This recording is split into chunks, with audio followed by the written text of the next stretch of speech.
Coming at you from Scratchin Wolf Studio. It's that time again to rage across the internet. It's your very favorite Werewolf the Apocalypse podcast. As always, I'm your host, Porter. Sitting to my left, the man of 1,000 faces, Mr. Daniel Tyson. Hey, everybody. And kind of to my right now, the man on 1,000 lists, Mr. Tommy Dixon. 1,000 lists. I love it. How's it going? It's going all right. How are we doing, gentlemen? Yeah, you can't. Those are off. Stop playing with my new soundboard.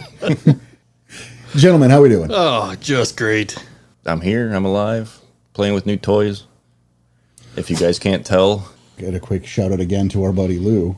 Mm-hmm. Fucking outstanding stuff here. So yeah, we are talking to you on all new equipment, and you might have noticed. And we're not alone. Oh. We have brought back the I guess the RAI Grand Champion guest star.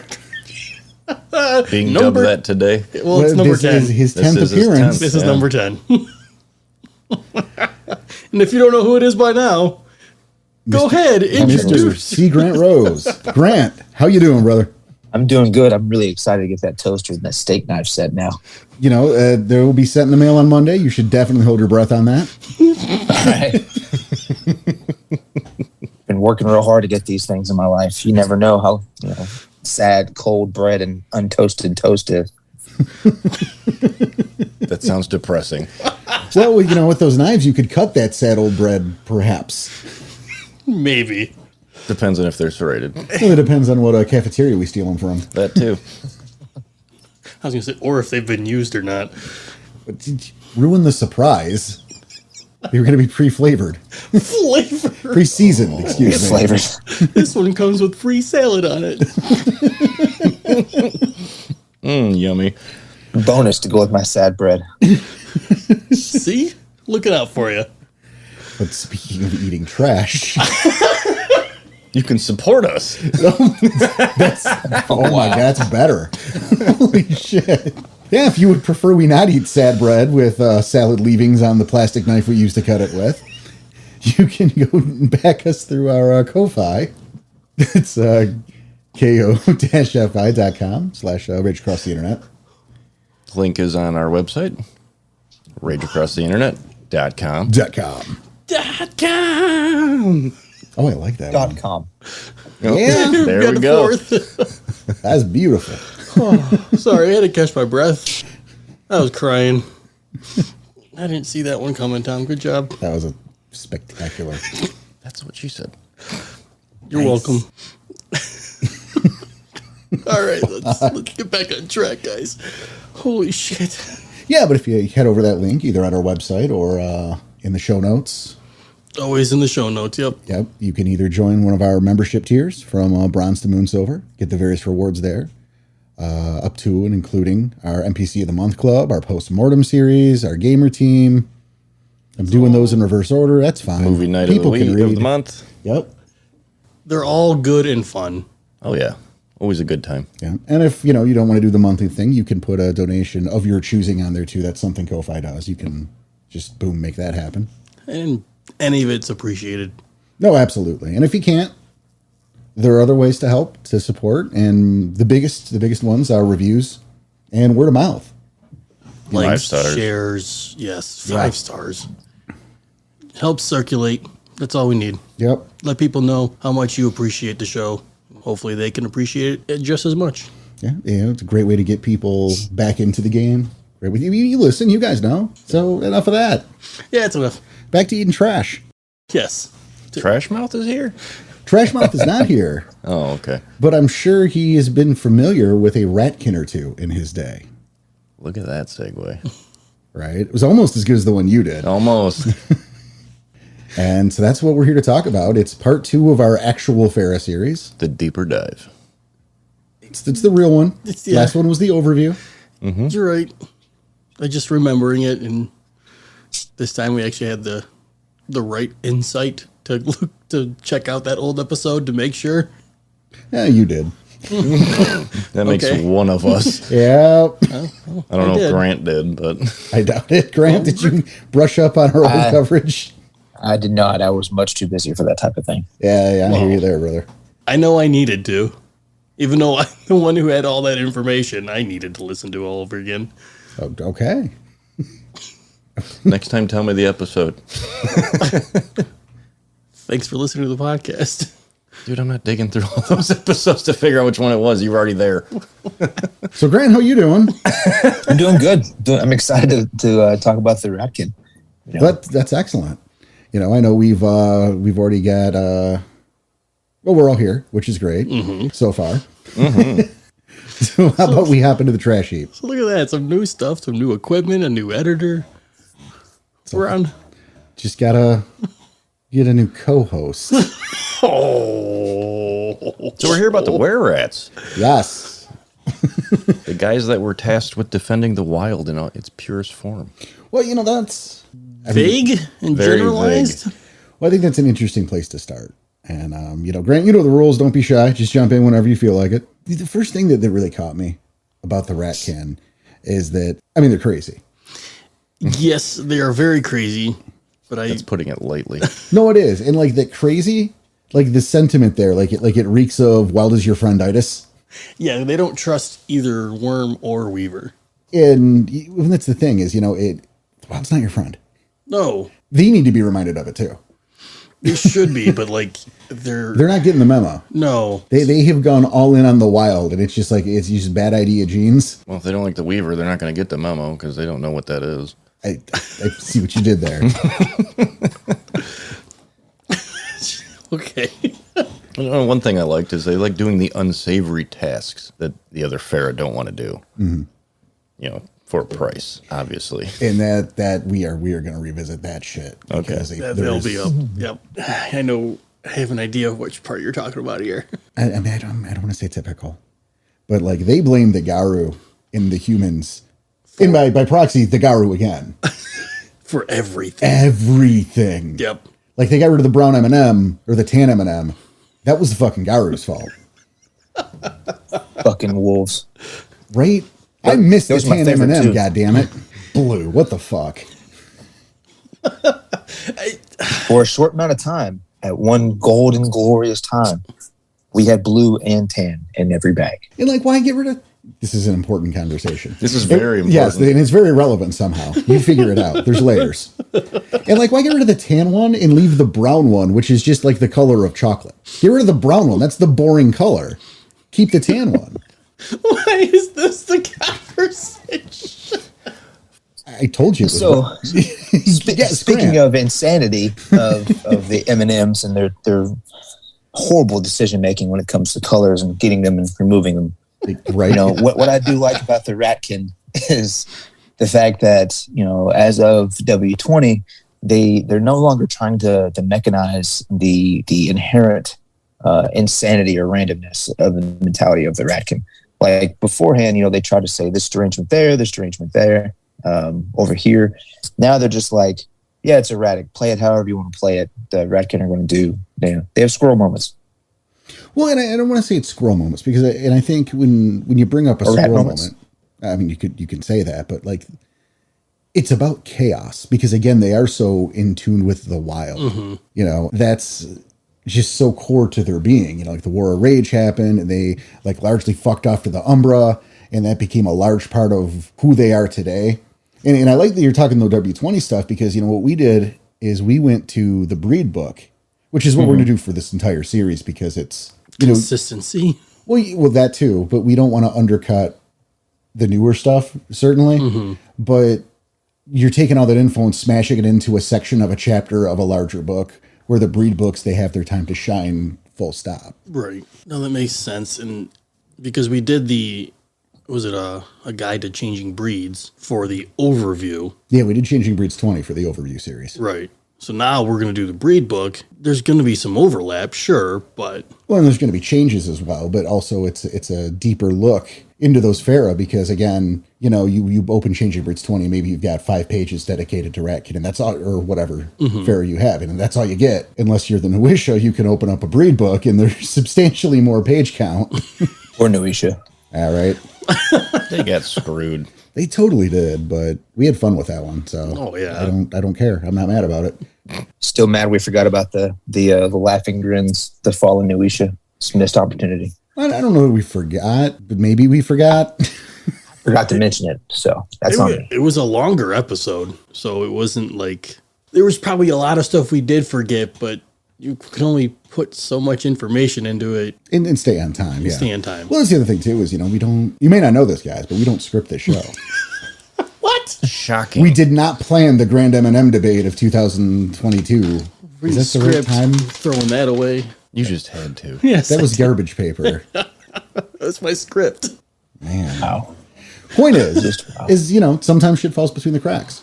We run out of time. We forget to mention something, Well, we're also trying to fit 100-page books into an hour podcast. Well, and more to the point, this is not a book report. This show has never been a book report. No. So we're taking this shit in there and we're just going to talk about it. So, hey, if we don't cover a thing that you like, we will probably cover it when we revisit the topic later. Right. Or in the Discord. Or, yeah, exactly, in the Discord. That happens often. Get called out for not talking about a certain thing. Well, sorry. It's fucking... I'll call myself out. Well, yeah, you just did with the new issue, so. Right? But anyway, like I was saying about the Ratkin. Yeah. So with the insanity levels. So they don't really give, like in other splats, they have this whole list of derangements that are associated with someone that has some type of mental instability. With the Ratkins, they give certain proclivities to the different aspects, which are their auspices. So like the tunnel runners, for example, they have wanderlust visions. So if they're lost, they get a vision of a new useful destination, but they can also kind of get super in tune with just going and traveling. They can't really sit still sometimes. So it's not really a mental thing, even though it's just a chaotic type thing. And they do that with every aspect.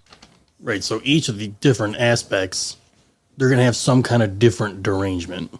If you want to call it that. Because a lot of times they roll it into not just it's not really a derangement, it's a eccentricity, and it's good up to a certain point. But if you roll bad, then that eccentricity becomes a flaw. Well, and I think this all goes back, and I think this is a good time to do that. And I'm looking at Tom, because I know Tom really dug into this. Let's talk about the birthing plague. Mm-hmm. When it comes to Ratkin, it doesn't work like so many of the other changing breeds. It's not the same thing as a Garu or like the Bastet who hatched out eggs or some shit. I don't know what. How are cats made? It's crazy. But I like eggs. But you don't have cat eggs, and you don't do like a normal thing like Garu. The rat can go through a birthing plague, and it's a thing to where you can give someone Ratkin. It's such a weird way to say it. But they consider breeding a sacred duty. Yes. But they also try and keep their own numbers in check. Accidents happen. Right. But the birthing is a sacred duty that harkens back to the War of Rage, which is totally the Garu's fault and only the Garu and nobody else. And it totally makes sense that all those other shifting breeds working together against the Garu couldn't stop the Garu. That makes sense. So it's all their fault and no one else. I like how they can actually make spiritual kinfolk. That's weird. It is very weird. Because we are talking about a scenario where a Ratkin hooks up with a spirit. Mm-hmm. Some ghost loving. It's like the clay scene on the wheel. That's also the Guru's fault. The Guru hadn't been assholes in the War of Rage. Exactly. Then Earthly wouldn't be a thing. Their spirit stuff wouldn't be a thing. That's true. Right? Oh boy. Boo, get some. But with the birthing plague, and if they make it through their first change, they get flesh and bone and skin. They turn into a Ratkin. The spirit does. The spirit does. The spirit kinfolk can actually gain flesh and bone if they go all the way through to their first Well, they change. already got the bone. Hey,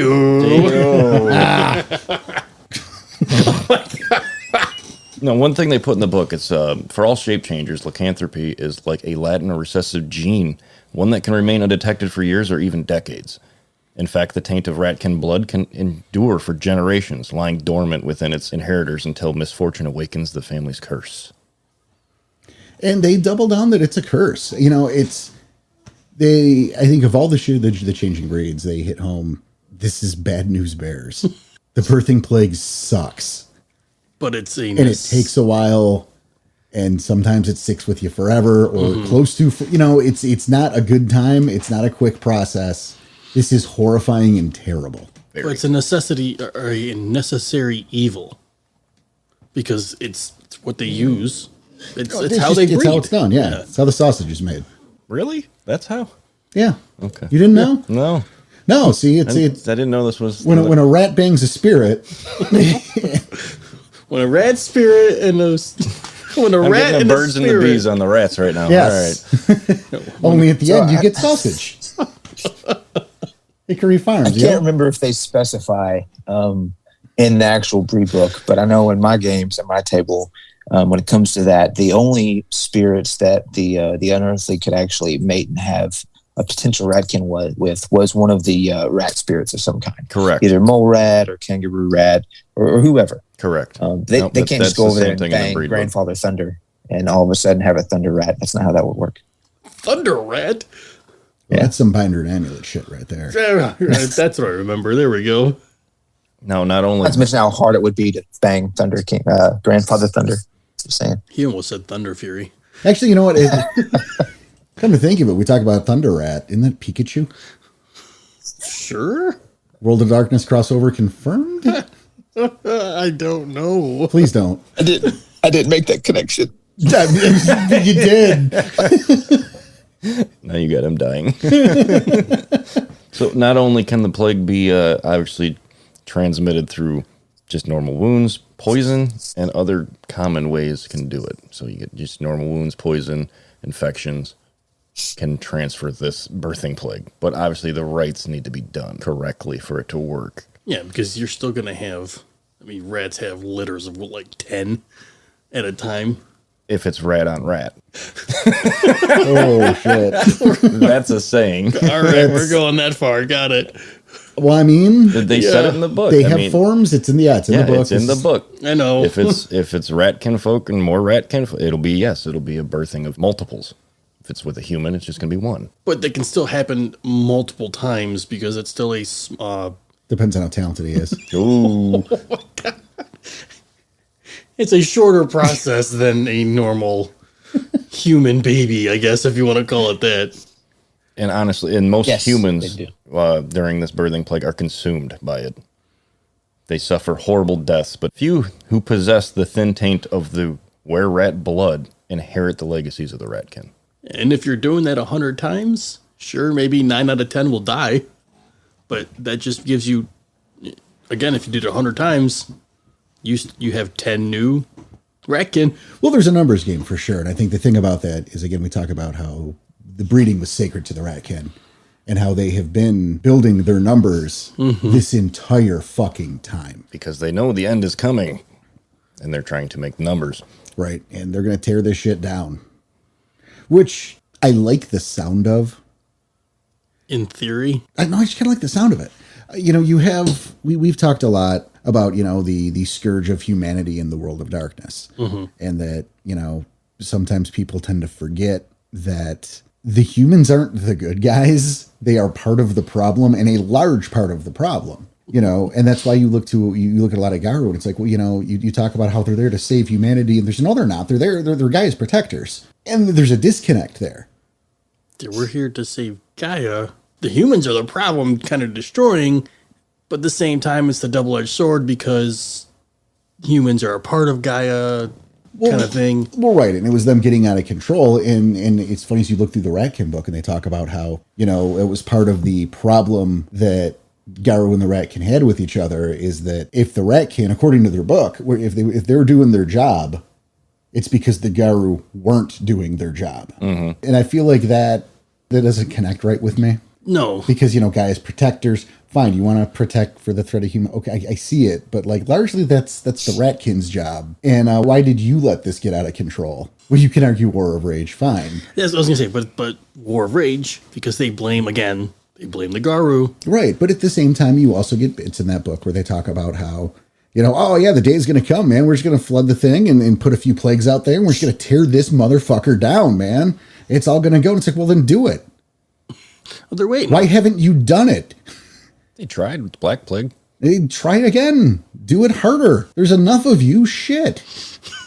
There's a lot of talk, is what I'm saying. I hear a lot of talk out of the Ratkin. A lot of finger pointing. Yep. Grant, you got something on that? You gonna chime in on this one? I don't know if I want to open that can of worms. You know. Well, no, we're talking about rats. Well, and you wonder why these guys are insane, because that birthing plague could take years for them to actually go through their first change. In that whole time, they are being plagued by revelations from the rat incarna. They have madness preying upon those who have carried the curse in their veins. And they hear voices. In fact, they hear voices from the Umbra. Mm-hmm. So, like, you're sitting there trying to watch The Lost Boys, and you could hear ghost rats on the other side of the gauntlet talking to you. That's fucked up. Possibly for years. Oh, yeah. Enjoy that. Yeah, that's life. That's a lifestyle. And you wonder why they're nuts. Yeah, well, the voices will definitely drive you insane. I'm not faulting them for being nuts. I'm just pointing it out. Mm-hmm. I just think they're a little too blamey, but I think, largely they're fucking cool. So, yeah, I mean, I want to side with the Ratkin on this one. I've got my composure from laughing about everything.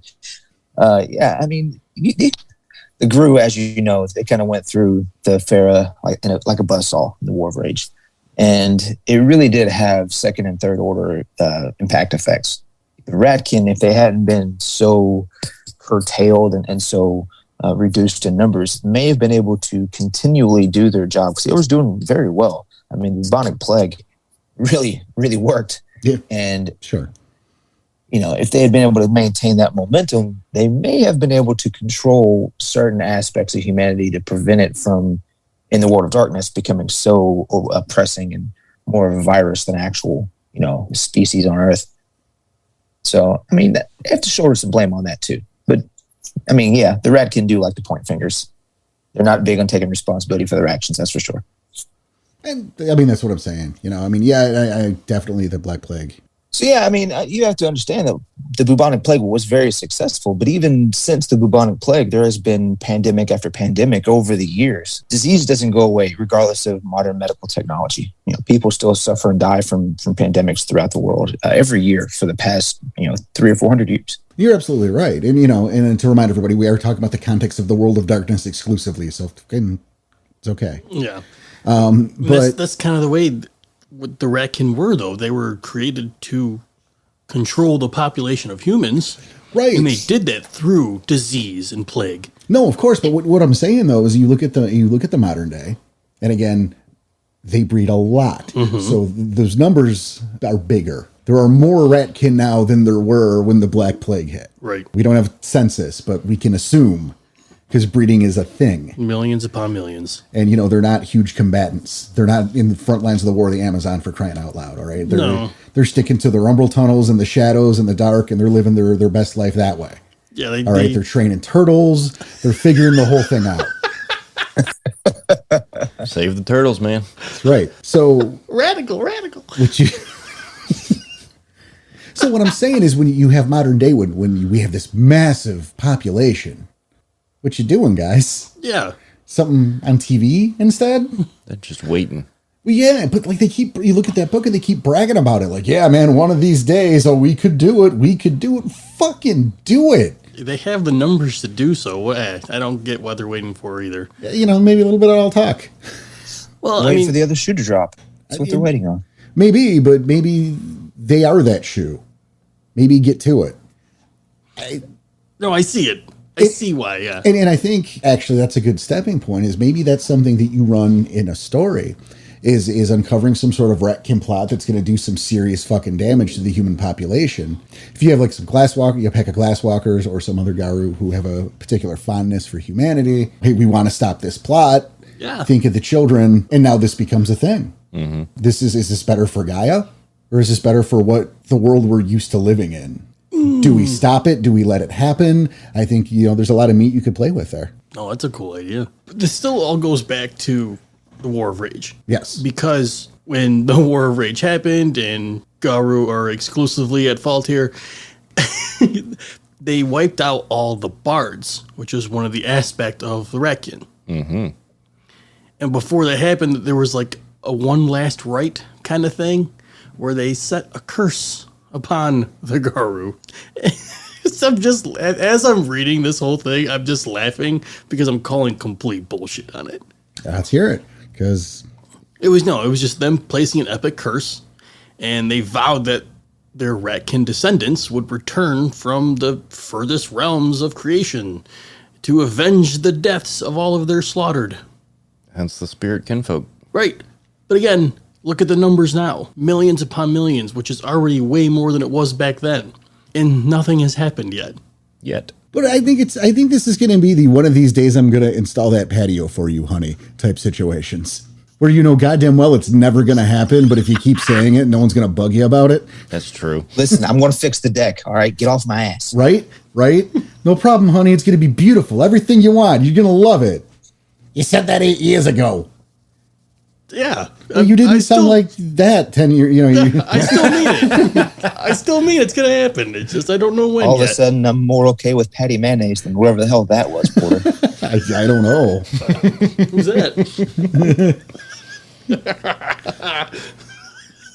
I almost went with my Edith from All in the Family. Archie, Oh, where's the deck? There's a show 4 of you have watched. here's one.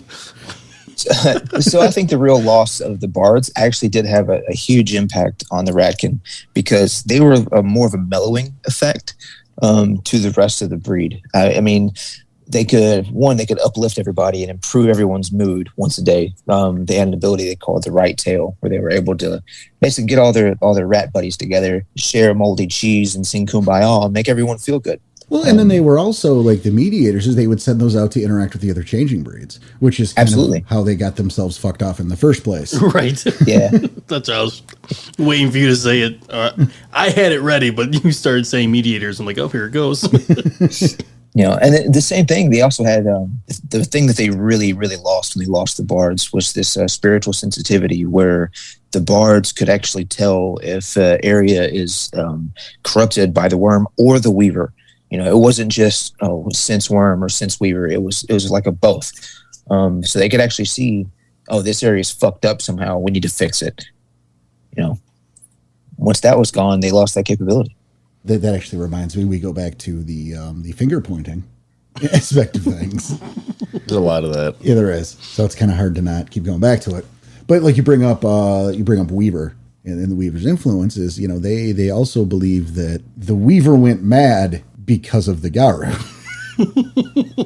And I mean, it's in a roundabout way, but they're positing that something had to happen to make the Weaver go nuts. Mm-hmm. Not just years and years of dealing with fucking the worm in the wild. And what it was they felt it was the Concord and humans starting to take control and to evolve, for lack of a better term right now. Mm-hmm. Technologies and the calendars, which of course are things that we have learned through other sources that the Weaver has given to humanity to use them as tools. Now it's the other way around.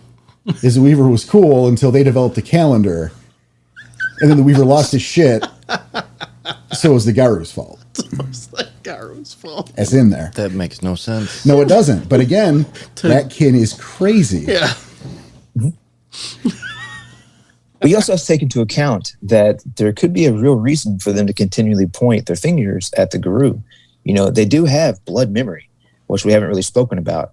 And blood memory is kind of like a corrupted, Nissus, like the Mokle have, where they can go into the depths of Rat's madness and remember things that their ancestors experienced. If every time you close your eyes, you remember great-great-great-great-great-great-granddaddy get eaten by a wolf, you'd probably point fingers at him too. To a point, I'm with you, because, at no point have I ever said that the Garu are blameless in the War of Rage. That's insane. It's the fact that nobody else takes blame for it and everyone blames Garu, period. Right. That it was only the Garu who did it. Right. They were the only assholes.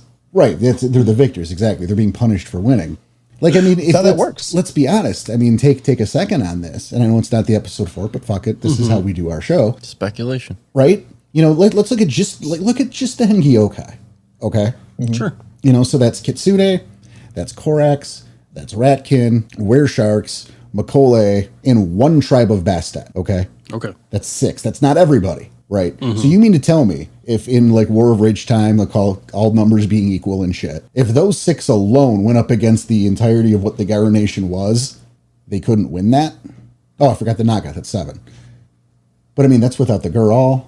That's without the other 100,000 fucking tribes of Bastet. I mean, there's 8 technically back in the day. But you had the Shadow Lords, the Haken. Yeah, but we're removing the Garu from that equation. I'm just, Okay. I'm just picking because here's an example of a group of Fera that work together. So you're telling me that according to the company line, the Garu are just off genociding changing breeds. And they didn't go, you know what, we're all friends clearly and have done nothing wrong ever. So We can stop this. right. Like they didn't, since again, they're all best buddies and friends and all super peaceful. They no point thought to team up and push back. I mean, I really didn't want to mention Savage Age in this episode, but you're kind of painting me into a corner here. What's the Savage Age? I've never heard of that. What are we at? It's I know, right? Hey, 36 minutes is all it took. that's actually a record. I think it's the longest we have gone. The Nuisha, I didn't mention them at all until the last minute. No, that's Nope. not true. No, not at all. It was like It was like 3 25 minutes in. No, it was 25 maybe, I think. I know we timed it. Anyway, he wants to talk about Savage Age. Yes. So. Let's talk about the Savage Age for a second. What you could do, I mean, you have to look at the population of the Earth and Gaia back then. Even if you make it World of Darkness equivalent where there's a higher population, even back then there wasn't a whole lot of people. So if you had an entire breed that was content and intent on wiping out another, it'd be difficult to catch up that momentum against somebody as vicious as the Guru. You have in the stories, the breed books, you do have these team ups from back in the day, and they just got wiped out. They kind of seen the writing on the wall too little, too late, and by that time, the Guru was just eating them alive. Well, no, and I mean, because now we're Yeah, touching on the War Rage for a minute. Does that make too much of a meal of that? Because that should be its own show. it will be. But no, I hear what you're saying, but I mean, even in the Savage Age, we looked at that war was absolutely not that simple and not that cut and dry. Because, again, we can't realistically buy a scenario where the Garu are just these massive evil caricatures and all of the other shifting breeds got along and were friends the entire time. No, not one book says that. Everything Right. we've gone through, even the overviews, the simple breeds, the different tribes, even they all say it's the same. It's nobody liked each other. And Garu are just blamed because they won. I mean, like the Macaulay can turn into actual T-Rexes. We know a Gurhauling Krynos is larger than a. I mean, one swipe can cut a Garu in half. A Glaubro or whatever that version of Gurhal is still larger than a Krynos Garu. It's about Krynos sized. So there's a level of bullshit. Yes. Like, okay, you get the blood memory of the ancestor dying violently, and I mean, okay, I buy that, but I think that vision lacks context, and that's really what I spent the last 20 minutes rounding about. It's pretty close, yeah. We got there. Yeah, It's fine. I don't. It's just Welcome to the show. War of Rage. Back-to-back champions. I mean, wow. I want to put that on a T-shirt. Oh boy. What I want to see is I want to see the Garu War of Rage Super Bowl ring. That's a fetish somewhere, man. It's got to be a fetish. Nice. Going to be made with the teeth of fallen Fera. Maybe. Oh boy. I'm writing a story about that now. Sweet. Recovering the lost victory War of Rage rings. But we go back to it as they blame the gear, they blame the humans, and I pulled a quote actually from the book: "Is don't even try to tell me it's the worm or it's the fault of the worm. That's what humans do to the world." That's the blame game. Yeah, and I mean, there's a level where they have a point, and there's a level where they take it too far. Sure. But they do look at the apocalypse in a different way than others do. At least, certainly the Garu. Like it's going to happen in any second now. That can come from anywhere. Mm-hmm. What I'm saying is, the Garu look at it as the end of everything. The Ratkin look at it as the end of human civilization. If all the cities burn to hell, that doesn't mean the end of the world. That means the battle for the end of the world just begun. That's awesome. That's so cool. The power goes out, the ice cream melts. Mm-hmm. Now it's a struggle for control. Right. Again, that's where the Ratkin believe that's when the real war is going to begin, and that's where we win. Yeah, because of the because numbers. of their sheer numbers. Yeah, Right. Yeah, they're like I said, they're waiting for the other shoe to drop. But like again, it's like they could make it drop. They Yeah, they don't could. have to wait.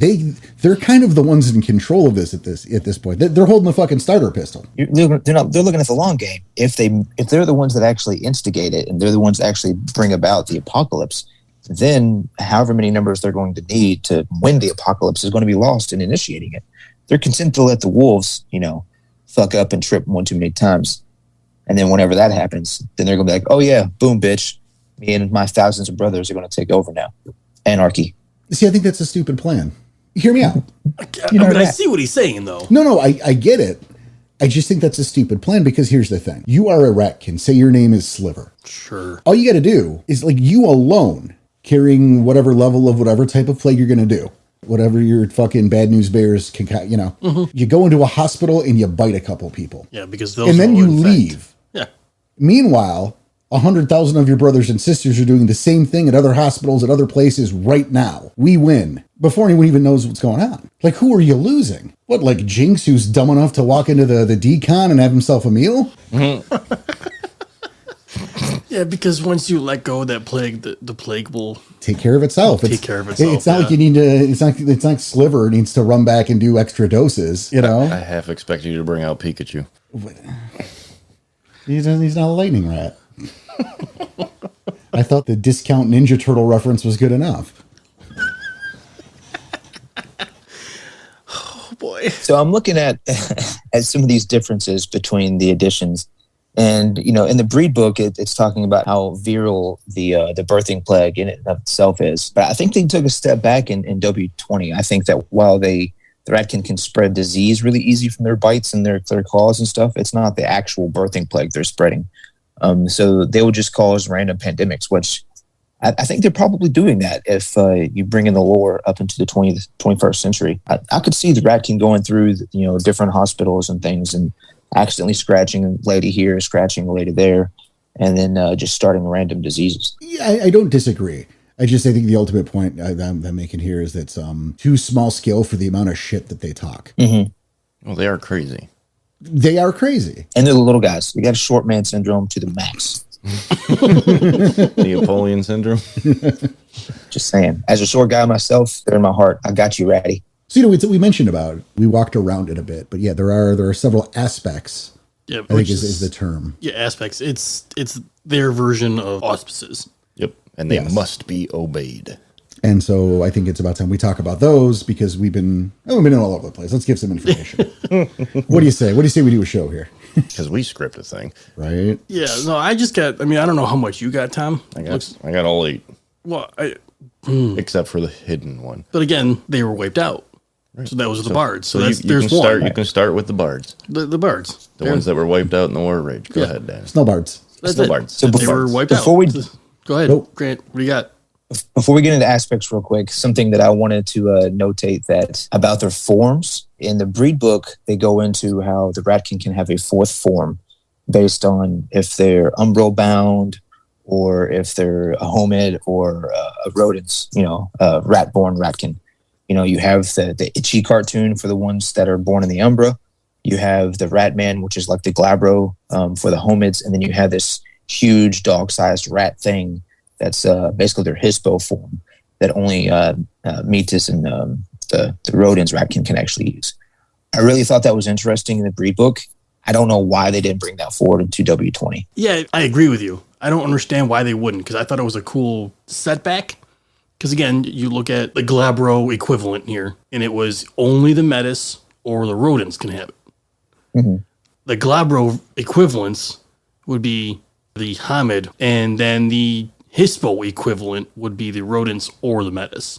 Only those can have this one, and only these can have that one. I just thought it was a cool thing to do, but that way they all can't have like the 5 forms like Garu can. It adds a bit of flavor. Yeah, I don't know why it was cut, and maybe it shouldn't be. I thought it was a cool thing. I mean, yeah, you storyteller can can keep it in. rule. You can do whatever the fuck you want to. Exactly. Right. Yeah, I mean, there's. I think it was just cut by. It was a really minor detail in the breed book.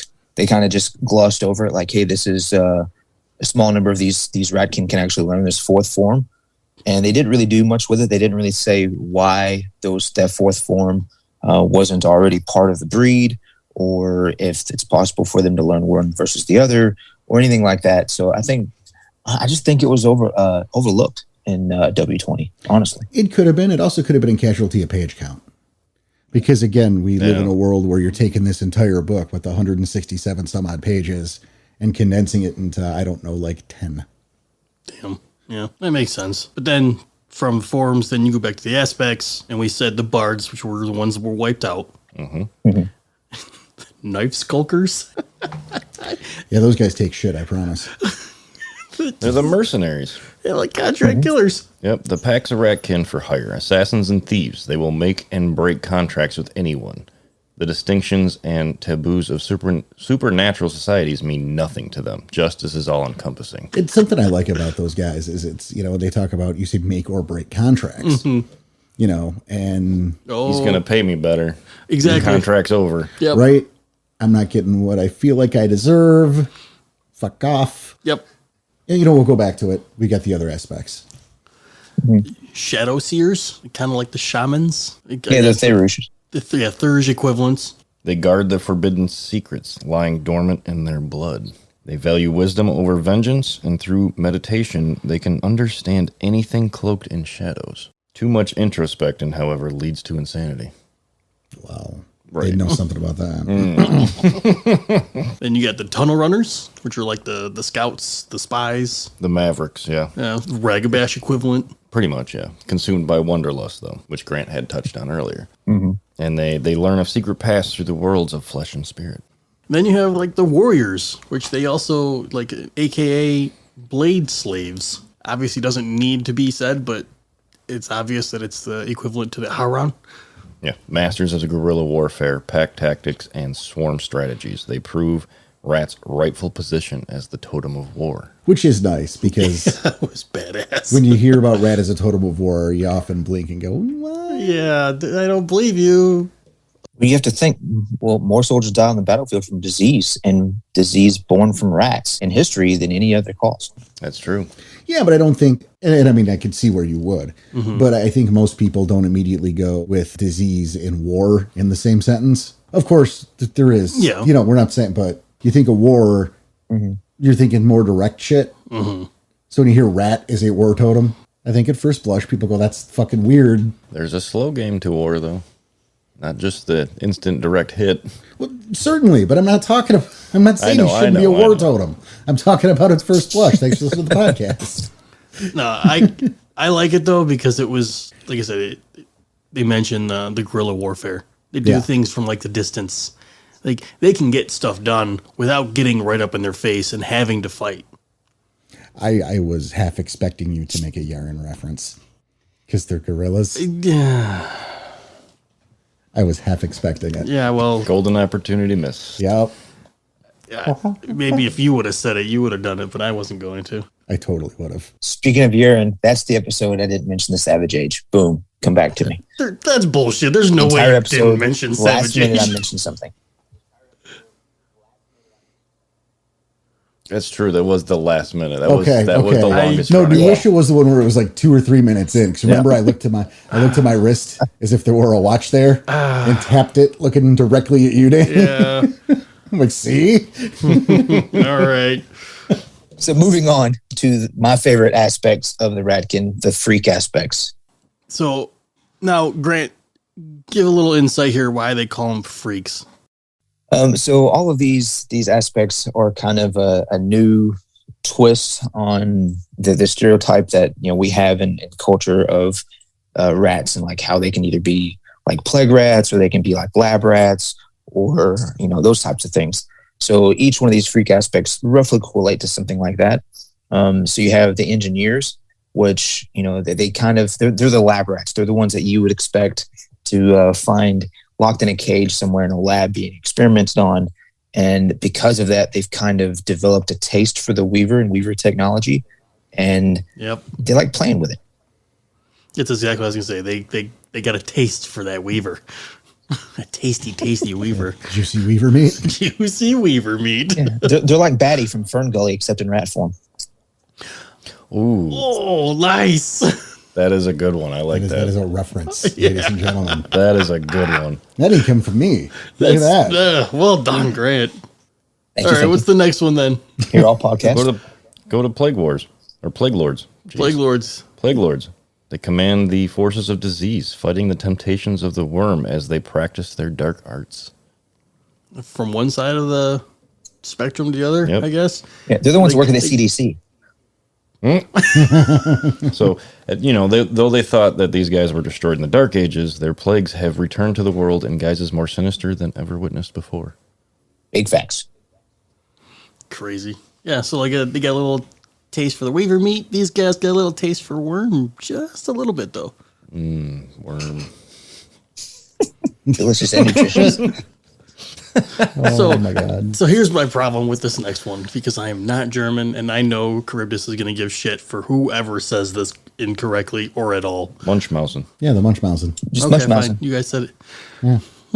They have returned What's your problem, from the, Danny? Okay, these are your Can't- spirit ones. These are the ones that are returned from the spirit world, fulfilling the curse of the Ratkin bards. Yep. Which, if we didn't mention it already, they named that. That was the Field of Nettles. That was the name of the rite they did for the curse. Right.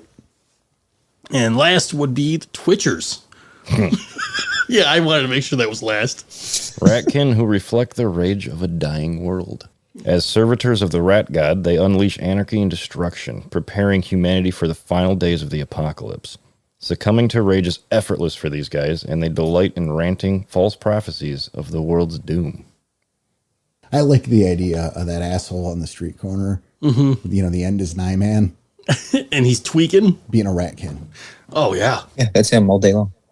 I kind of like that idea.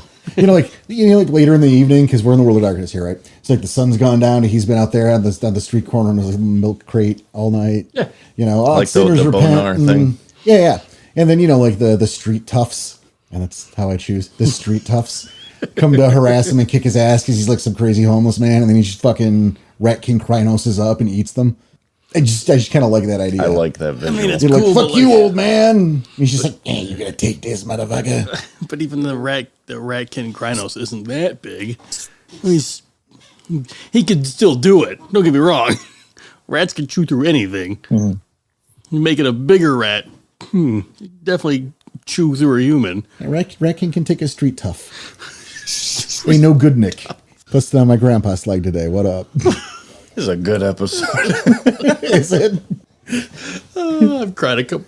I've got a few tears. So even though it's not mentioned in the Hingi Yokai, those Ratkin, they only go off of the standard aspects, only the first four. There is no freak aspects over there in the Hingi Yokai, and which I always thought that was interesting that the Far East didn't want to take all the other Ratkin rejects. Well, that's its own thing. The Nezumi are their own thing in its own show. Well, I mean, we did talk about the Hengi Yokai Nuisha, which Right. are also known as the Samabito. I never remember the Samabito's the names. Rokea. Yeah, I know. See, thanks for listening to the podcast, guys. So we talked about how that they were a joke planted by the Nuisha. Oh, you're right. I forgot all about that. Like there are no Rokia at all. It's just an elaborate hoax that Coyote and Old Man Miniskins are perpetuating on the World of Darkness. Jesus, I forgot all about Genius. that one. That makes a lot of sense. We are a little bit ahead on episodes, so forgive me if I don't remember exactly Fair what we enough, said. fair enough. And I think, by the time this airs, that's going to be a couple months ago. Right. Yeah, I always thought that Nezumi were really cool though, because they they're the Master Splinters.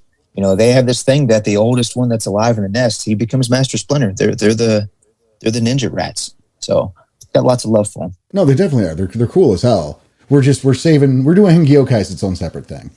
The whole difference in philosophy of the shifters of the East is so non-compatible with the rest of the World of Darkness Right. that's just going to be its own thing. It's not even. I mean, yes, it's compared to the World of Darkness, but they keep separate their philosophies of each of the breeds and make it one philosophy for Hengiaki altogether. It's so a different thing. Well, it's like when we did the Stargazers episode, how we had to navigate around the Hengyokai philosophy when we're just trying to talk about the damn Stargazers. That was a long time ago, too. Yeah, it was. I mean, can you really do that though? Because the Stargazers and the Hengi Yokai, they're almost, at this point, as of revised edition, intrinsically linked.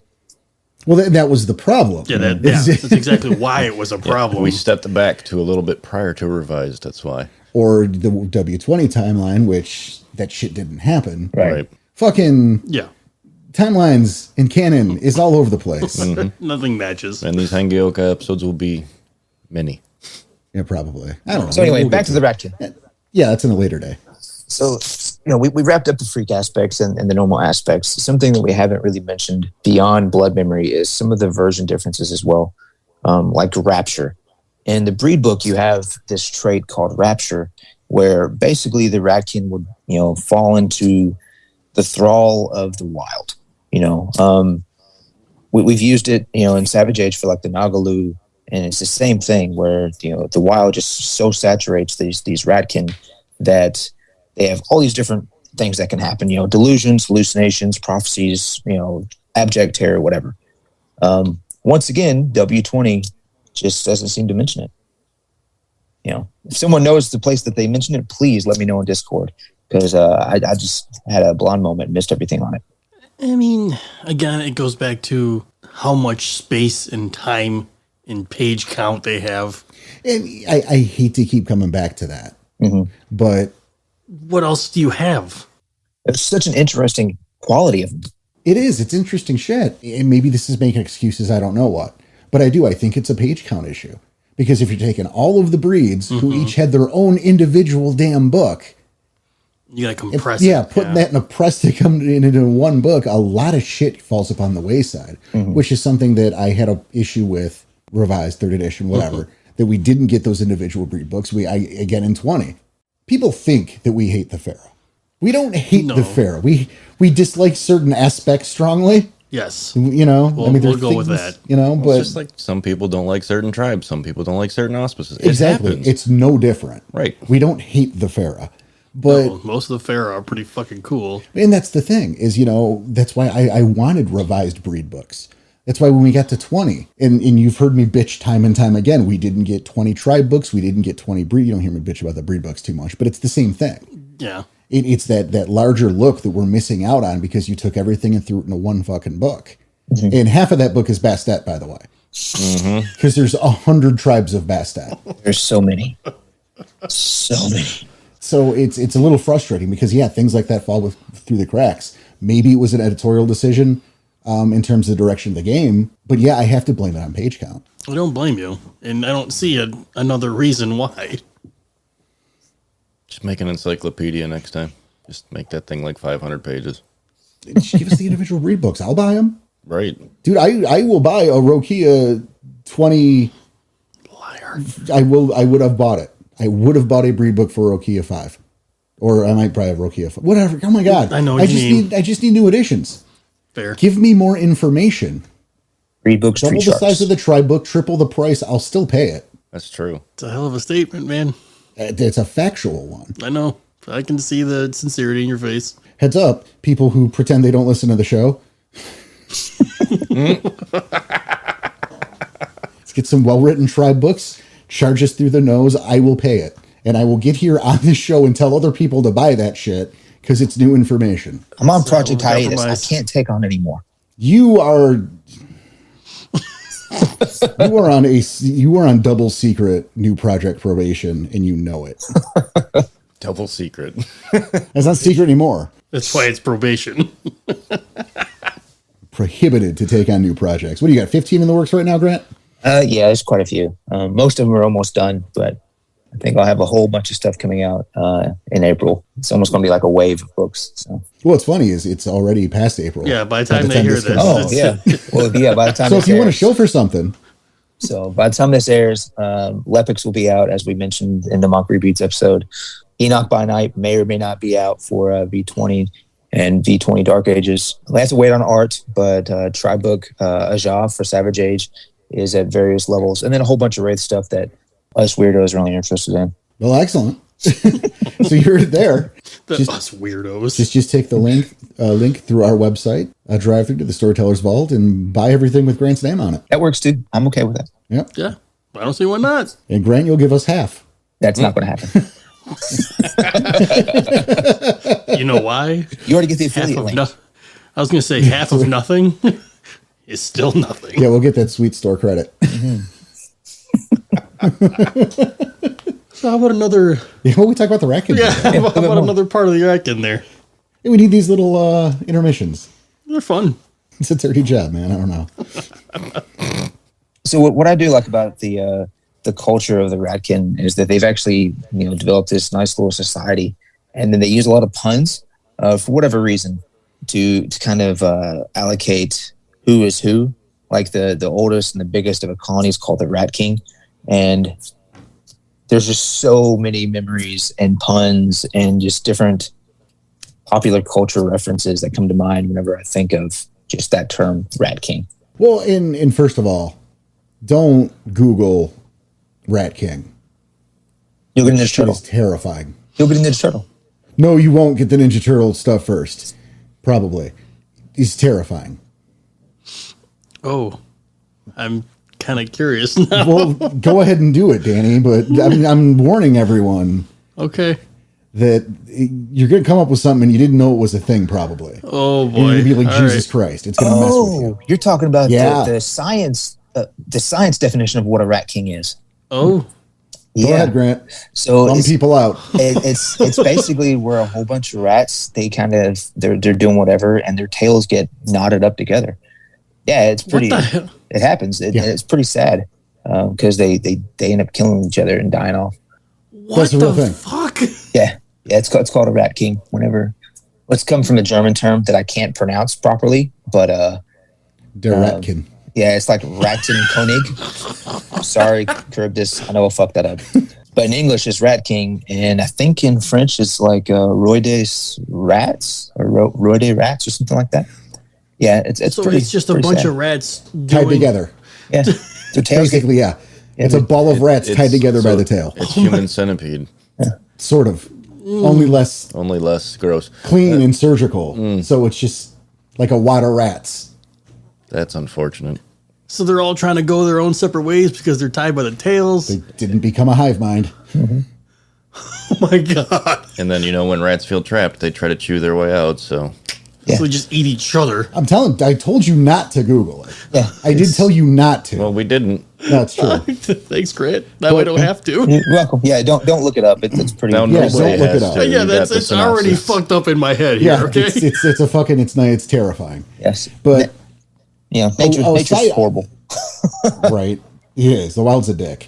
Now, moving away from that, though, is something I loved is the naming conventions for Ratkin. Okay. In fact, I know in the breed book, it picks on the standard Garu. The Of course three it words, does. the Yeah. 3 or 4 words with the hyphen in it. But what they do is they go into the trash and they pull some shit out. And it's like the spirals, like the first word uttered after the spiral, the first syllables.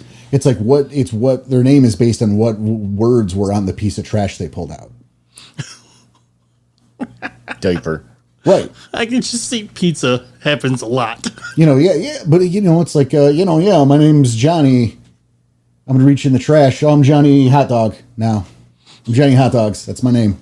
And the idea behind it is, it's them stealing their name. Oh, okay. They're reclaiming it from something that was tossed away, and they stole that name, and that's their name now. That's a Johnny Napkin. Well, napkins don't say napkin on it. Fair. So it'd be like Johnny A&W, Johnny Wendy's, David O'Talley, There you or go. just O'Talley. Just O'Talley. I thought that was a really neat concept. that is a really neat concept. I didn't. I like that, stealing it away from something thrown away. Mm-hmm. That's cool. Whiskers rage across the internet. Yes. Shame on you for throwing away something from Rage Across the Internet. I know, get your head on straight. But Must have been that straw. it was probably the mug that they dropped, and they ordered a new one. Right from our store on rageacrosstheinternet.com. You only get one per episode. Just saying. Yeah, no, that's fine. It was a perfect opportunity to show for just a second. Just a second. That's all we need. Hashtag sponsored. So that's also one of those things that they didn't really go into in W20. The whole naming convention. Just sad. Just frustrates me. And see, I agree. And again, I look at page count because, that's a really neat little detail, but it's also a little detail. Yeah, I was going to say not completely necessary to play a game Right. or play the character. Exactly. Or whatever. And that's what I think the fault of those breed books are, is because what information do you keep and what information don't you keep? There's necessary shit that comes first because all of the different changing breeds have a different amount of forms, and those forms work differently and they're statted differently, and you have to do the gifts because you have to be able to make a character. And then you have to talk about fetishes because, well, fucking duh. And now, so you have to hit that basic shit. And then There's your page count. Yeah, there's your page count. If you've only got 20 pages for, and I'm just making a number up here. Right. If you've only got 20 pages for the girl, Oh, that's nowhere near enough. yeah, guess what you can't include? Most of it is the answer to that question. 3 of those pages are rights. I mean, come on. Right. 3 of those pages are gifts. A page at least is fetishes. There's 2 pages on the stats for the forms. There's 2 pages for what the forms mean, their basic history, and their basic deal. It's a Cliff's Notes version. No, you're right. I mean, I hope it would make sense if you're right. How about that? Yeah, we don't know that I'm right, but it makes sense. Viva breed books. You hear me? No. I'm saying we want W5 breed books. Maybe. Danny looks pained. Because you said you want W5 breed books. Well, We want the new information. look. That's okay. That's fair. We want the new information. But going back to the Ratkin and their way of life, the intricacies and the little idiosyncrasies. We talked earlier, we said we'd go back to it, and we'll do it now, is Ratkin working with others, be that other Ratkin or stuff outside of the box. I like that they're very shrewd and fairly untrustworthy. It talks about, stuff like, well, if you break your word, that's a renown loss. But then there's that implication of, but no one really gives a shit. It's not a big deal. In the grand scheme of things, no, they don't care. But they're also very clear. They negotiate before teaming up. They make it fucking clear. There's no screwing around. It's like, okay, yeah, I'll help you bust into this facility. But, if we're going to do this, I need, like a portion, $40,000. Like an Egg McMuffin. I don't know. And an Egg McMuffin. But whatever the terms and conditions might be. And a Snickers wrapper. Gonna have the Snickers. And a Snickers. Well, he's got to name his son. Yeah. Jack Snickers. I was gonna go Mars bar, but that works too. It's Fernando Mars Bar. Jack Snickers. Nice. Yeah, I like the fact family that you're brewing. I like the fact that they do negotiate before they get into agreements, especially if you take into account how social they actually are as a breed. Out of all the different changing breeds, including Guru, Ratkin are the most social. They're the ones that have the most complex social structure and internal culture. They have to when you have that many fucking Ratkin around. Yeah, you got a flabberjillion kinfolk in the first place. Lovely Jillian. That's a number. Yep. It's a totally real one, too. Look it up. They already get very little done. Or as we can already establish that why hasn't the apocalypse happened yet? Or them taking care of it. For it to be that many Ratkin around, you have to have some kind of social construct to be good enough for them to communicate. Well, something neat about that, too, is how their elders work. You can become ruler for a day. And it's literally for a day. Like you can go to your colony and you can take charge and do your challenges as you do. The Ratkin version of this, it's similar to Gyro shit. Sure. And then you can be in charge. But that literally only lasts for a day. And once your day is over, it's someone else's turn. Suddenly you could think you could do better. Well, yeah, it's your turn. Do it. Do better for a day. Get to it. See what happens. Yeah. So there's another Rat King around. I'm not going to go back to that. Yeah. The only ones that are consistently seen in a high level of social position echelon are fertile mothers in their society. If you have, there was an NPC I think in the breed book where the lady, the Ratkin mother, because of how many times she's actually bred and had successful Ratkin, she was seen as this very honored individual in their culture. Yeah, it's actually a position. The rat mother is a position because protecting the young is an important thing. So it's a really respected and revered position. She has a lot of sway because she spends most of her time in the colony, watching the kids and all. Mm-hmm. Or making the kids. Right. Absolutely. Yeah, and it's making the kids. Yeah. It's interesting is when there's a threat, especially in larger colonies, if there's like a problem, you'll get like this council of rat mothers who will kind of decide what the best solution is. And whoever's had the most kids is their leader. So like Octa-Rat Mom is the best one. Yep. And you have others positions. You have like the scouts, which is exactly what the fuck it sounds like. You know, they do the communications, you know, so we don't, you guys know what that word means. You got the warlords, which I think is neat because, I mean, again, it's one of those things where we know obviously they're in charge of defense and this and that, but at the same time, the warlord has to not only protect the colony, keep things hidden, keep the troops strong, but also has to navigate the egos of all of the warriors or potential warlords that are there that aren't currently in that position. Gotta keep the egos in check. Well, think about it, because there's going to be a lot of egos. Yeah. I mean, it's smart. It's a giant measuring contest, and now that's your problem. You're holding the tape measure. That's on you, Danny. Fucking deal with it. Like, that sucks. Yes, it does. That's a tough job. I wouldn't want that job. And then you have the mystic. I mean, again, we know what a mystic is. You know, big under those wild energies. And the mystic acts to as a caretaker and guardian of that kind of stuff. You know, they might even watch over, look over rites and stuff like that. Periodically send out runners to check on spirit matters, get advice from, you know, they're like the King Thursh at that point. Would be the best way to equate it. Yeah, Just name it that. I mean, that sounds cool. King Thursh? King Thursh. Maybe that might be. So as now. Maybe someone's name. Maybe they pulled that out of a trash. What in the trash is named Thursh? I don't know, but maybe King Distilleries. So maybe they pulled a bottle of King's Special Reserve. at the same time, Therouge is just spelled the Urge. So I mean, True. It's pretty. So maybe it's King the Urge. The Urge for something then. sweet. Maybe you have that on I the was side. gonna of the say package. maybe You know what? Good job, Grant. Up top. How did that work? I was just Reached thinking, through the PC. maybe it said thirst, and there was like some ketchup stain on this napkin. So it, Another solution? Maybe they just couldn't fucking read. Made it up. All right.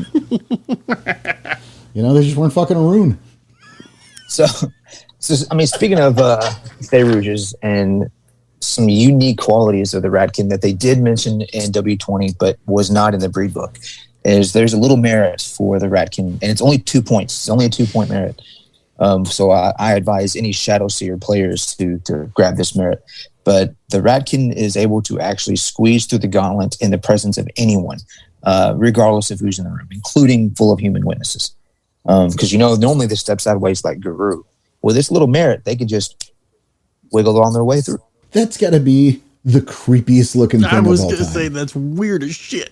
Their heads get small, it disappears, and then the body just follows. Right? Like, imagine that. It's already weird when you try and watch them squeeze through like a little tiny hole in a fence or a wall or something, right? Right. But, like, imagine you're But sitting then that there. wall is fucking invisible. Right. Like, you're sitting there talking with your friend Carl Marlboro Menthol 100s.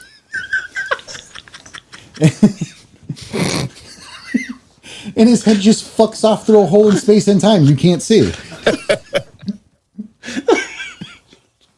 Tom's still over. All we got is Carl's ass here.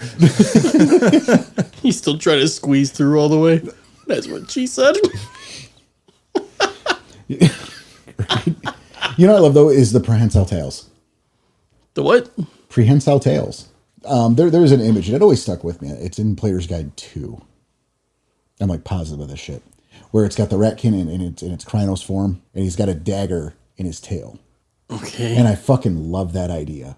You know, having that prehensile tail to hold an extra fucking weapon with.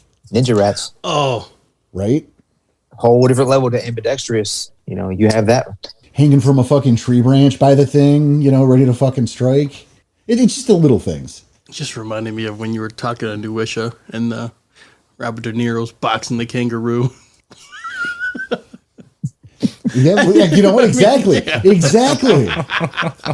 Except it's a rat, and he's got a fucking knife there. You're sitting, Maybe put a little spike on it, you know, like a, you know, it's like a piercing. You just put like a fucking metal spike stud at the end of the tail, and just or it like a could have been, scorpion. or it was a rat king, and just the other rat that was Jesus Christ. tied up to his tail just happens to be a lot smaller. Is this what we're doing now? This is what we're doing now. We're going to conjure the image of a rat king. Yep. Jesus Christ. So he shifts to Krynos and uses all the other rats like a goddamn mace. Exactly.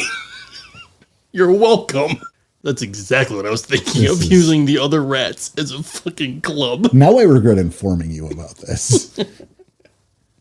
That's fantastic, though. Oh, send fan mail to Daniel Tyson. RageAcrossPodcast at gmail.com. Right? Or visit him at home in 5380 Help Street. That too. Just wow. You signed up for this. You volunteered for Right. this. Yeah, and you brought it up. You were like, hey, it would be great to. How about I do Ratkin? Can I be on that episode? I love the Ratkin. This I didn't was your realize you were fault. going to be making Ratkin Rat Kings, and You You're the one that Googled it. yeah, you introduced us to this by bringing up the Rat King in the first place.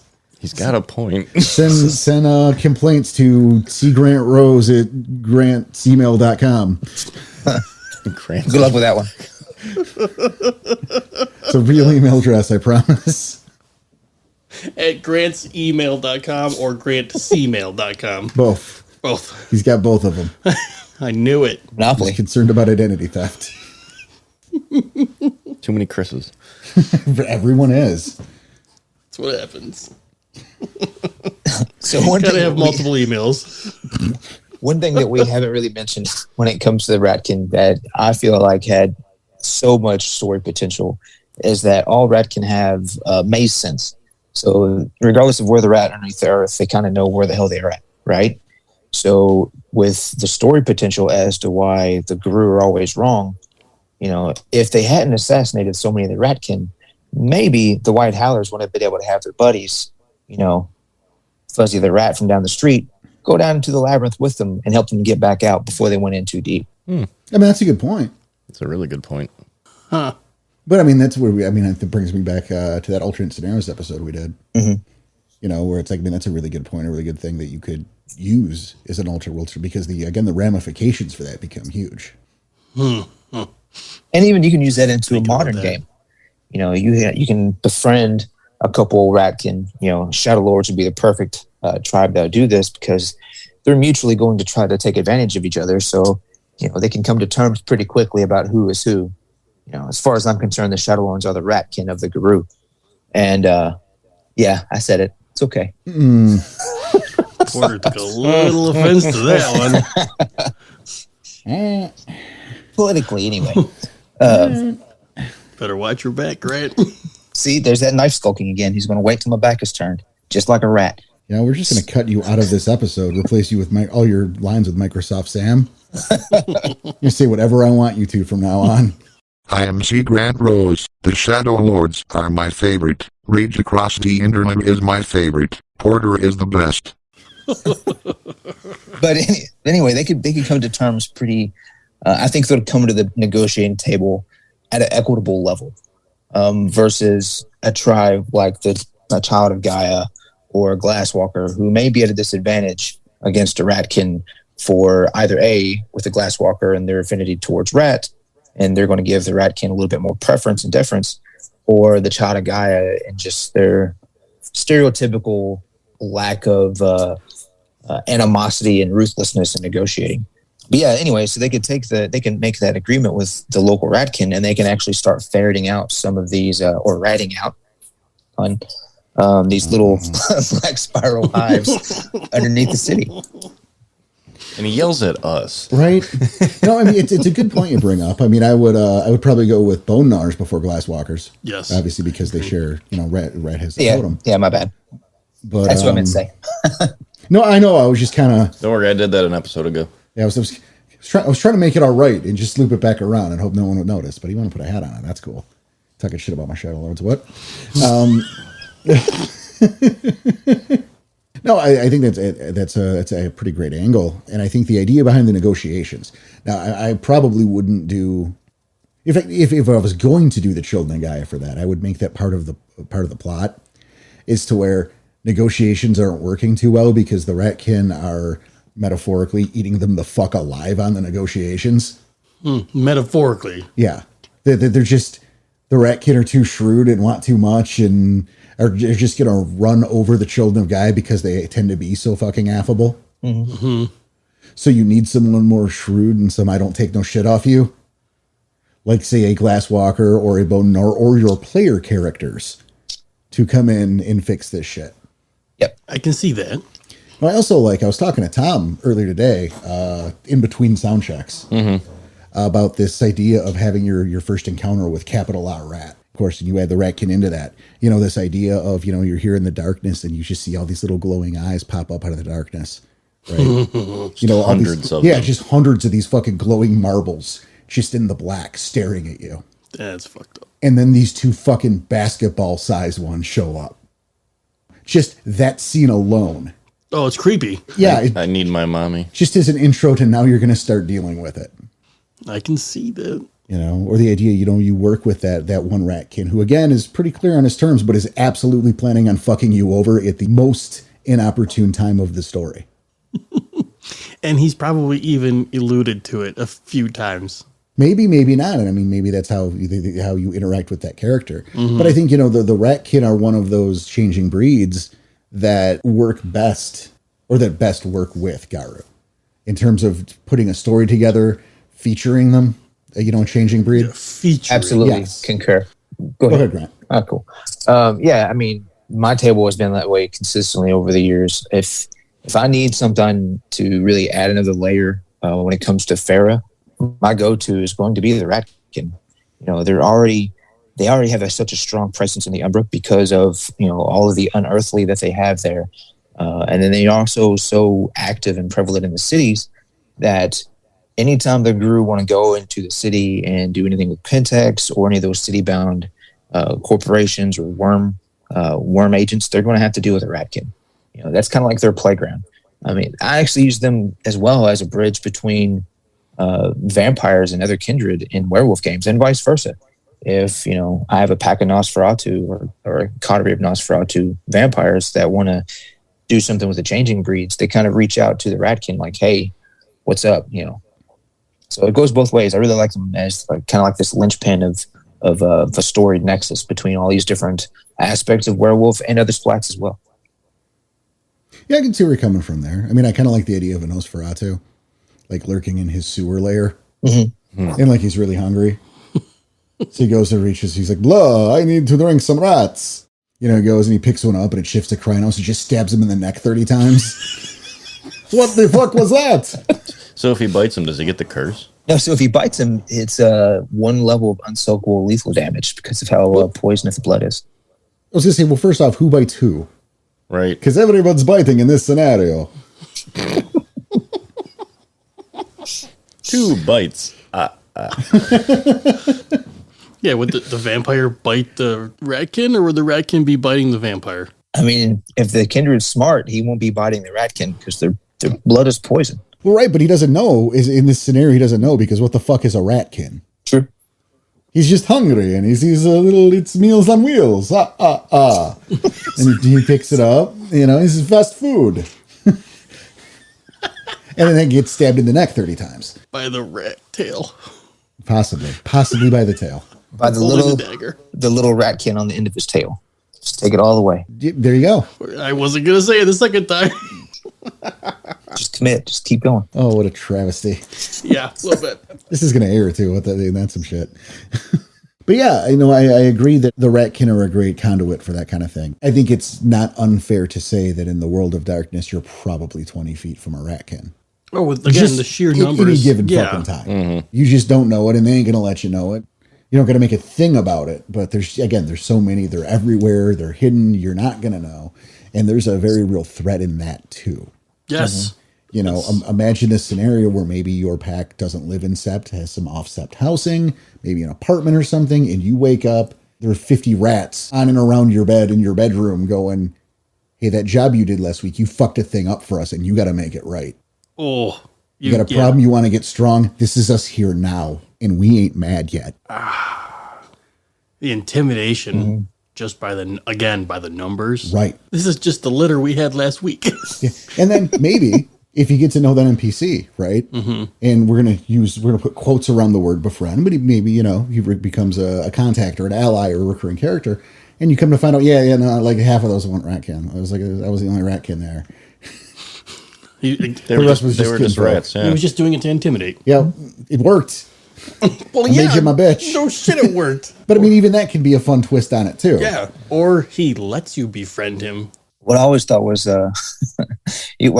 really creepy as well. You could take it with is the regeneration it's the same as Guru, but because of the blessing of Rat, they actually experience less battle scars. I think it's like -5 or -10 on the rolls to establish battle scars from grievous damage. So you can have a story where your pack, wounds this Ratkin, like grievously wounds it, like cuts off a hand or an arm or something, or burns it or whatever. And then you see the Ratkin a little bit later in the story and there's no battle scars. And you're like, what the fuck? I thought we ate this dude. And like, no, that was my brother. This is like roaches. I mean, like to the point where you turn the lights on and they all scatter kind of thing? Sure. If that's the way you're imaging. And then you could also circle back around with the Samsa and use the Ratkin in a hell of a Samsa game. I mean, you bring up roaches. Yeah. Rats eat roaches. It's like Meals on Wheels for them. Jesus. That's Now that's a visual that I don't like now. I'm seeing the Ratkin and a Samsa fighting, and the Ratkin just fucking chowing down, like full on Inkrinos. It's so juicy and moist. Danny sees it now. Good. My God. Thank you, Grant. I'm not alone. Oh my God. Just roach juices coming out the side off of his fur. Man. Grant had to make the crunch sound. Right. And like, because it's a roach, like the torso's still flailing around and little arms twitching, Yeah, like the two ends are running around separate, like trying to attack individually. Like, Oh my God. just gibs See, fucking now we're doing this to everybody. Oh. And furry Mars bar is just having a time. I'm trying not to die. Just let it out, Tom. It's okay. It's okay, Tom. Just let it all out. Oh boy. What has become of us? That really underlines though how much of an opponent that the Ratkin can end up being. They can fall to the worm, and then they lose Rat's blessing, and they can learn Black Spiral gifts and things like that. They actually mention it in the Book of the Worm 20, and I'm sure earlier editions as well, where that's when they're really trying to bring about apocalypse, like Porter was saying. These fallen Ratkin, they're just going through and they're really trying to make shit happen. They're really trying to make that shoe drop, like I was saying earlier. And it becomes a really vicious enemy if you think about it for a pack, because you kind of get used to, oh, here's Pentex, here's First Teams, here's a Black Spiral Dancer pack. All of a sudden in this Black Spiral Dancer pack, you have this, super ninja rat that comes out of nowhere and stabs you in the back and laughs about it. 30 or so times. Or more. In the neck. That's right. With a dagger. Attached to his tail. So stabbing him in the neck. That's how you Ratkin someone. That's how you Ratkin someone. Things have already got Garud. Yeah, you can get Garud, and now you're going to get Ratkin, which is specifically being stabbed in the neck 30 times. With the tail. Doesn't have to be the tail. No, it's the dagger. No, attached to the tail. Something else that I thought was really interesting about the Ratkin, outside of their potential as antagonists and as something new to really throw at your players at your table, they are so intrinsically connected to disease that if for some reason, like through a extended rite of cleansing, or you have a mage in your back pocket that owes you a favor, or whatever at your table, you cure the Ratkin of their disease. They pretty much either revert to a normal person or a normal rat, and if they're metis, then they just die. Basically, they just curl up and die. So I always thought that was really, really cool and interesting that they're that intrinsically linked to a disease. That's pretty crazy too, because I mean, and I know we have the birthing plague. Mm-hmm. We know but like, so then they just are a plague. Yes. So just hit him with raid. No, that's the Samsa. That's the Samson. Yeah. Decon. Not sponsored. Or the traps. You just put some peanut butter on it. Yeah. You want to use peanut butter, Always. not cheese. No. That's the cheese thing. That's cartoons. Put down peanut butter. Peanut butter and cheese. You make whatever sandwich you want to, but we're talking about... Oh, that ongoing joke's coming back. That was not a joke. That was a thought experiment. People didn't understand. It caused some arguments. And it was delicious. But no, that is interesting. And here's one for you. It takes me to DNA. Mm. Oh. Who are actively trying to cure GLS, which they consider the werewolf disease. And they stated in this that it's genetic. So imagine DNA somehow gets a hold of a ratkin, labels it GLS4, because 1, 2, and 3 Hamas lupus. And I don't think they have metis. But no. I mean, the classification for metis is what I'm talking. So GLS 1 and 2, that's hominid lupus. Okay. So let's just say for the sake of it being GLS 4. And they cure the diseases in the rat because here they found this thing with this sickness, right? So the first thing they want to do is they see, oh, it's got yellow fever and botulism and black plague and whatever. So let's cure the things we can cure. So we have it the cleanest bill of health to the purest strain of GLS so we can cure it. And then in the meantime, they revert the rat back to normal by curing it. And then what happens then? What do they do with that, quote, lab specimen? Do they try to take its DNA to make a cure for GLS proper? Yes. And is that possible? I mean, we don't know, but we don't have to know for that to be a good story. Mm-hmm. You know, DNA just has to think that's going to work. I see it. Yeah. I see a good chronicle out of that. Right? There's some fucking implication there. Ugh. Very Weaver heavy. Yeah. And a great way to work a different changing breed into your story. Mm-hmm. Well, I can see it too. Maybe even like capital R rat is, tasking some bonars to fix this before it gets out of hand. Yeah. I could see that. In fact, I could see Rat probably losing his shit at the concept of a group of fucking humans who are now actively, and I'm using quotes here, curing Ratkin. Yeah. That's worse than killing them in battle. Capital R Rat would lose his mind about that one. He would, that'd be a all hands on deck type reaction. Yep. He tasks a pack of bonars and maybe even forces them to team up with other Ratkin. In line with that, we didn't really mention it because they kind of gloss over it and it's not really mentioned very often. Antarctica is there's an exiled colony of Ratkin down there in Antarctica of Munchmouths, and they actually have this umbral umbral realm to go along with all the little pocket realms that the Ratkin have throughout the Umbra. It looks like this major Ratkin nexus where a lot of Ratkin, try to at least go there once. They actually call them the Arcadian Ratkin because they've made this place that's so inhospitable their own. And just that influx of Ratkin from that area that have been isolated from everyone except for themselves and their own umbral identities and umbral counterparts, bringing them back up into North America or Europe, wherever your table is, and just drop kicking this bomb of crazy, powerful, Umbra experienced Munchmouths and Ratkins into your game. It's just going to be crazy. Well, I look at that from another angle too, because if memory serves, and I missed that side, the anarch section completely, so that went under my radar too. But if memory serves, there's something in the ice down there. Mm-hmm. There's a couple places it's referenced, it's hinted at. We don't have a clear answer, but to have something bad, it is down there in the ice. Oh, I remember. Same place where there's this massive. What if whatever is in there has now started to reach those Ratkin and destroy or corrupt? I can see it. That's another angle to go with it. I remember I believe it was our Pentax episode. I remember reading stuff about that though. That whatever is down in their ice is starting to get voices out, and anything around there is starting to get corrupted. So that's food for fodder, right? That's storyteller fodder right there. Yeah. Isn't a town of the worm suspected to be down there?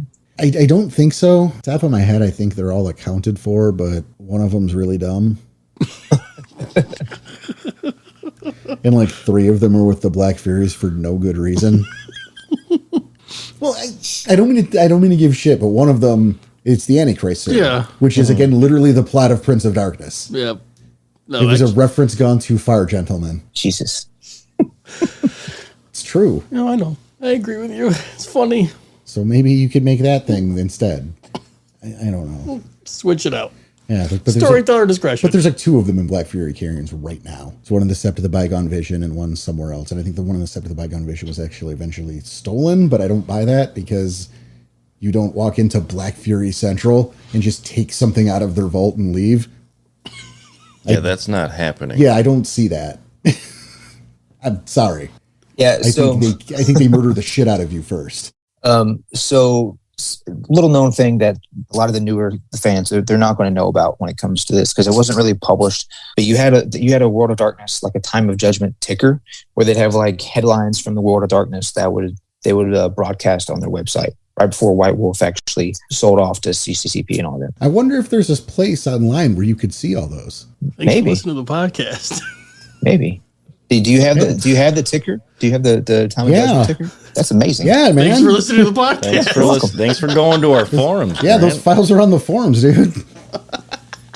I saved those back in the day. Hey, I'm a busy man. All right. I got time to be on this show. Well, you know, see that ticker, go to our forums. Yeah, so if you want to, you can actually see those files, and then we'll let Grant finish what he was saying. So I'm going to read, those files are read on the this forums. Because it's for the entire World of Darkness, and I know what it's inferring from Vampire, but you can also take it from a different direction from Werewolf. So it's saying that, December 29th, 2003, the South Pole was rocked by an earthquake, and it was 8.3 on the Richter scale, and it opened a crevasse that's like 30 miles wide and half mile long. A Russian science team went down there and was lost. And then 2 weeks later, the last words of this crew of the American Antarctic Coastal Station is basically a desperate email that gets sent through classified email to DC saying that simply the blood gods are here. And then all communications with everyone down there is lost. I mean, you could take that into so many different areas, especially with the Ratkin there, all the other different, for Mage, there's a technocracy post down there that they probably got eaten by whatever antediluvians down there. Vampire really alludes that it's the actual Nosferatu antediluvian, but it could be something else. It's just bad news bears, whatever it is. But yeah, I mean, at the end of the day, the Ratkin they're really fucking cool. And I think they're a really useful, dangerous, incredible threat. Oh, very easily. I definitely recommend picking up this book. They're very interesting. And I mean, there's a lot there we didn't cover because, this isn't a book report. Mm-hmm. But and we try and bring it to what it's like for the Garwo perspective. So true. Mm-hmm. Yeah, but I like the different stories these people came up with. Though. A lot of those details aren't really important anyway, unless you're playing an all Ratkin table. Their renown, their creeds, their litanies that they have. As I mentioned, they have their own complete social spectrum totally developed with all those things. But unless you're playing a table that is just Ratkin, you can comfortably ignore it. Yeah, you can just comfortably ignore it. But, again, we're yay Ratkin. Yeah. Finger pointing aside. Yeah, finger pointing aside. Yeah. With that, I think that's about our time for the week. So, Grant, thanks again for joining us. Of course, I appreciate it. I need my toaster. Yep. Any day now. Congratulations, number 10. Yep. It's a fucking first one. You won the race. You won the race. We got to switch it over to 15 now. Sweet. You got to let them catch up first. We got to start from the same starting line. Dude, there you go. You heard it. All right, there. So that's the end of Grant until everyone else catches up to 10. Maybe. We'll see. Yeah. I was about to say, I knew he was going to throw that in there. So again, make sure to check out the stuff by Weaponized Inc. Make sure to check out Tales from the Savage Age. Check out Tribook Epics. Enoch by Night. Anything with C. Grant Rose in the title, it's probably a good time, even if it's weirdo, leech, or wraith stuff. Maybe. But I do my best. That's all we could ask for. Right. But on behalf of my dear friends here, Mr. Daniel Tyson, Mr. Tommy Dixon, and of course, C. Grant Rose, we want to say thank you for listening. Thank you for your support. Take care of yourselves. Take care of each other. Keep your claws sharp. Your head in the swivel. We'll see you.